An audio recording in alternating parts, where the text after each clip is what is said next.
matters financial and geopolitical from the frontier. Thank you for stopping by. I'm always grateful for that.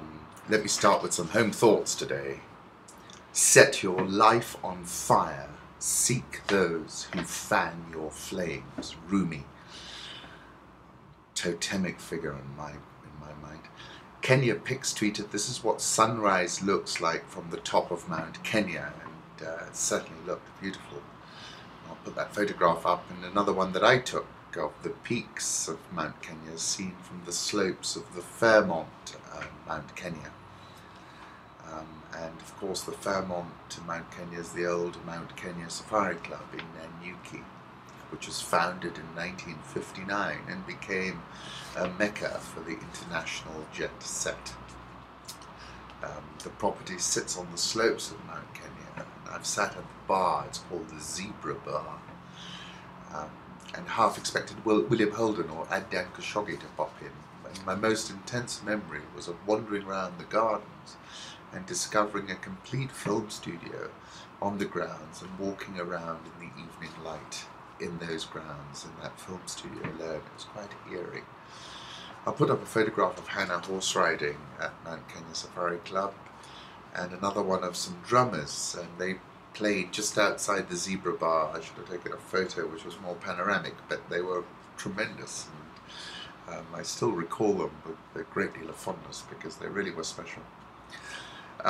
Kenya Pix, another photograph, almost full-time in the beautiful city of Nairobi, he tweeted, and have a look at that. Go back to Rumi again. We come spinning out of nothingness, scattering stars like dust.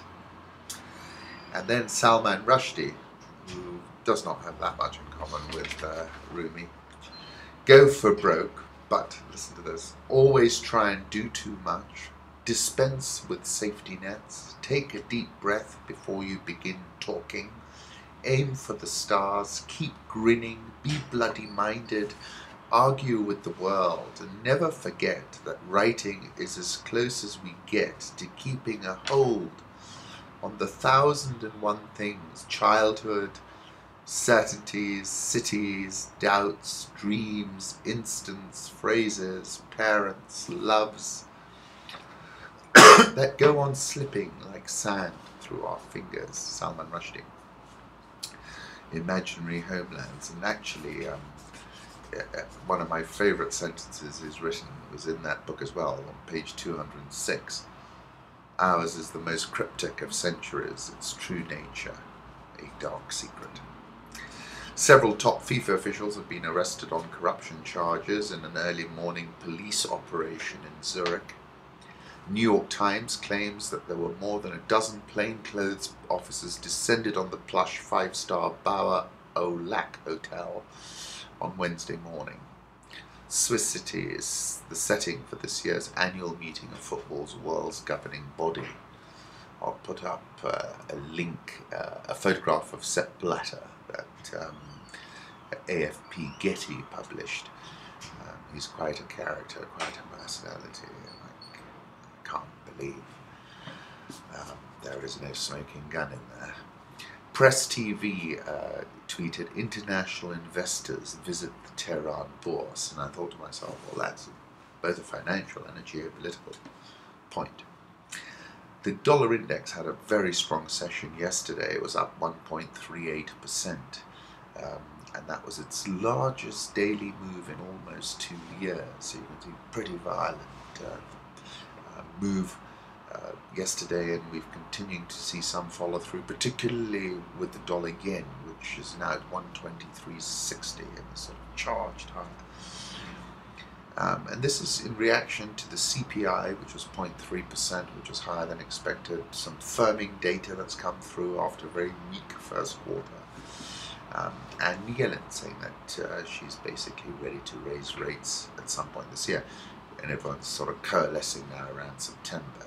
And I wrote in January, but obviously it's taken a bit of time, that I think the Fed is just one headline economic print from raising interest rates, and I think that is essentially what Janet Yellen is saying. Reuters had a very interesting article, "Dollar gets its mojo back," they said. In currency markets, let me take you through them because they're moving around a lot. This morning, the euro dollar, when I walked in, got as had got as low as 108.64, which was the lowest since April 28. Then promptly rallied above 109, and we're back at 108.84 and change. The dollar index surely is higher, and I'll put up a chart. Japanese yen, that's the big mover, hasn't it, over the last few sessions, 123.57 now. And this comment caught my attention on Reuters. Dollar yen breaking through the top of the range is an important event, and I think it is. The Swissy is at 0.9492. Pound is at 153.84. Aussie 0.7716. That's come off a lot. India rupee 64 and change. South Korean won had that big move yesterday. Last time I looked, 1107.78. The real 315.12 and looking as if it's destined to print a 4 this year. Egyptian pound 763.01 and the rand now at 12.10.11. Dollar yen, I'm going to put up a 1 month chart. You can see there's been a big move on this currency through the top of the range, and it's really a big financial event. Interesting piece in Bloomberg. Yen's drop below 25-year trend line signals further loss ahead. The yen's drop to the weakest since 2007, maybe just the beginning, as its breach of a 25-year trend suggests there are few speed bumps remaining ahead. Japan's currency was at 123.09 when this article was published. We're now at 123.57. Japan's currency, the yen slid past line that connects its lows of 160.20 in April 1990 and 147.66 in August 1998. I remember that, signaling that further losses are likely, which I agree with. Dollar index, let me put up a 1 month chart. You can see we've had a powerful move higher after a very steep sell-off. That caught a lot of people off guard, including my good self. Euro dollar 108.85. I'll put up a 1 month chart. Jamie McGeever of Reuters saying don't fight the ECB. Euro is down 4% below 109 in the 1 week since Couer's bond buying speech, which a lot of people were unhappy about because they felt it was leaked to a privileged group of insiders the night before. Eric Scott Hunsader tweeted, during this 50-second period, dark pools claimed 69% of trades and 81% of the volume in Charter. Charter, of course, target of a merger. The Bloomberg US Airlines Index tumbled for a 5th straight day Tuesday, dropping 21% from its 2015 high on January 26. That's not a good signal. Gold. We're now trading at 1186.37. I think if it gets really tough out of the Fed market because of massive sell-off, we could see a trade below. We could see gold trade below 1,000. Crude oil. Last time I looked, it was about 58.40. I think you've got to fade the rallies, sell the rallies, because I think the places are washing it. Maybe, I think the reason to explain the recent surge was Chinese buying, but how much extra can they uplift in this scenario? Brazil real, I'll put up a 1 year chart. I think this is headed to 4. And on that note, I'll put up a photograph of the inside of the Musée Oscar Niemeyer. Sub-Saharan Africa, BBC Africa tweeted, access to the internet across Africa is now 21%, up from 10% in 2010, says the ITU. And that's a revolution right there. And more of these folks are getting on smartphones. And I was sitting there doing something with my phone, and I was telling someone yesterday, look at that, you can get prices, you can get everything. You're no longer disconnected from the world, and that's important. African president's dilemma, should I stay or should I go? Burundi situation is just the latest example of the chaos caused by presidents wanting to change the constitution and cling on to power. Here we look at some of those who hung on and those who surprised everyone by stepping down. I belong to the group that doesn't support change of the constitution, he said in April. This is Paul Kagame. But in a democratic society, debates are allowed and they are healthy. I'm open to going or not going, depending on the interest and the future of this country. I think clearly, the country will want him to stay on. Execution is fantastic, and really, delivery, which is a huge challenge in Africa. Just look at it. Look at South Africa. Look all over. Delivery, execution. Kagame's real strong suit. Congolese president, I like this photograph, Denis Sassou Nguesso. He looks like a dandy, doesn't he? Good-looking dandy, however. When Senegal's Abdoulaye Wade lost the election, he conceded power. I just couldn't resist this photograph of Abdoulaye Wade. I think it's his card. And all these points in this article take me back to that point I was making about Ouagadougou 2014, and I was saying what's clear is that a very young, very informed, very connected African youth demographic, many characterize this as a demographic dividend, which for beautiful Blaise turned into a demographic terminator, is set to alter the existing equilibrium between the rulers and the subjects.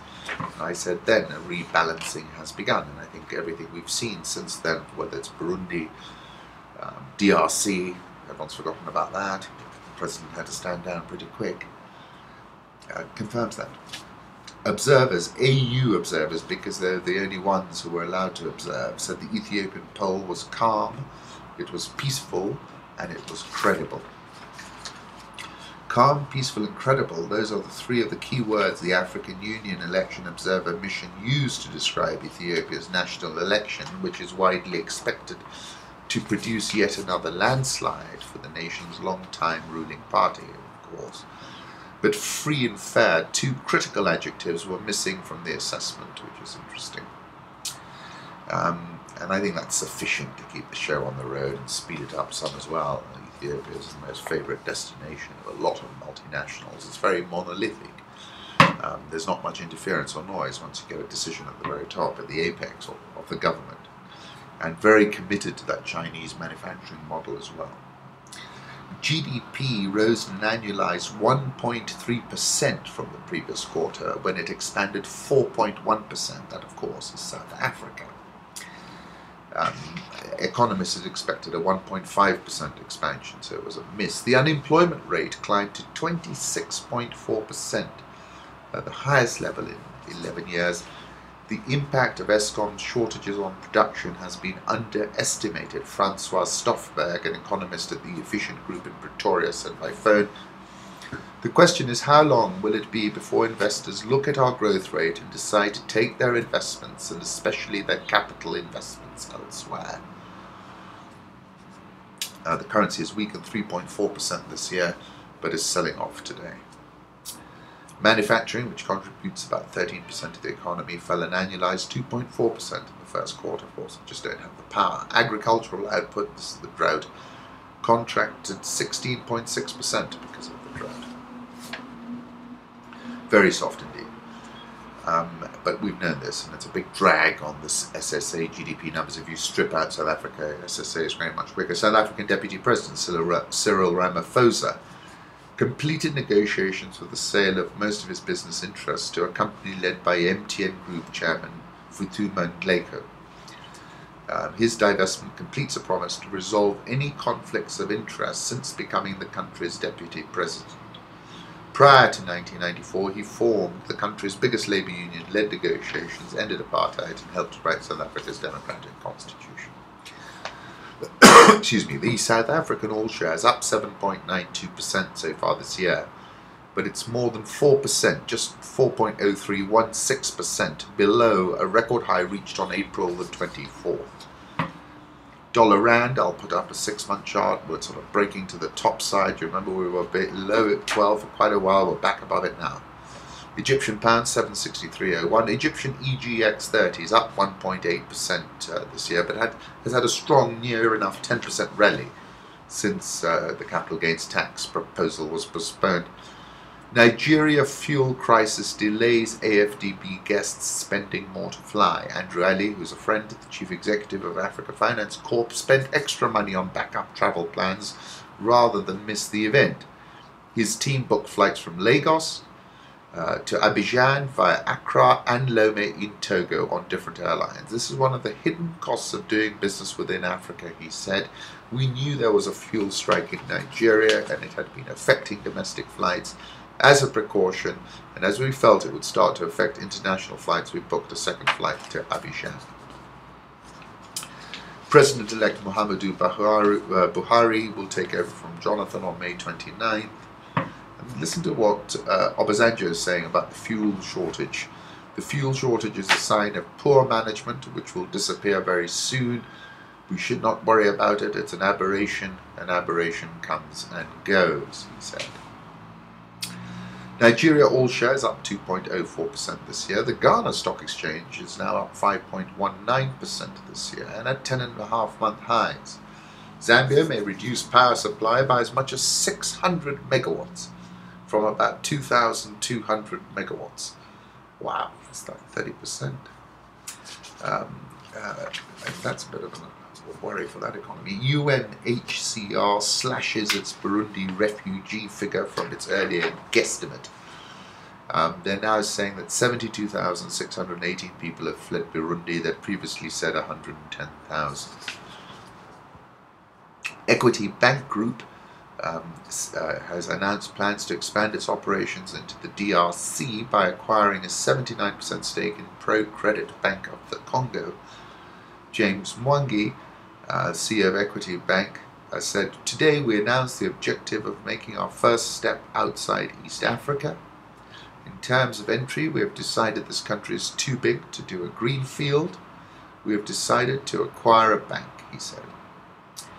A bold and visionary move, in my opinion. Equity Group is down 5% so far this year, in part because of the dilutive effect, because Dr. Mwangi is creating shares and cash, creating shares with which to acquire other banks. Car in general, and I apologize for this, but they did report results a few sessions ago, but I didn't touch on them. First half profit after tax slipped 77.01%. Turnover, revenue was up 23.12%, but profit before tax down 69.2%, profit after tax down 77.01%. First half earnings per share down 76.37%. From the commentary, the period has been extremely challenging. Profitability has been negatively impacted by the recent devaluation of the Kenya shilling against the dollar from 90 shillings to 96 shillings and soon 100, which resulted in significant losses on dollar loan exposures. In Tanzania, the foreign exchange devaluation has been much more severe.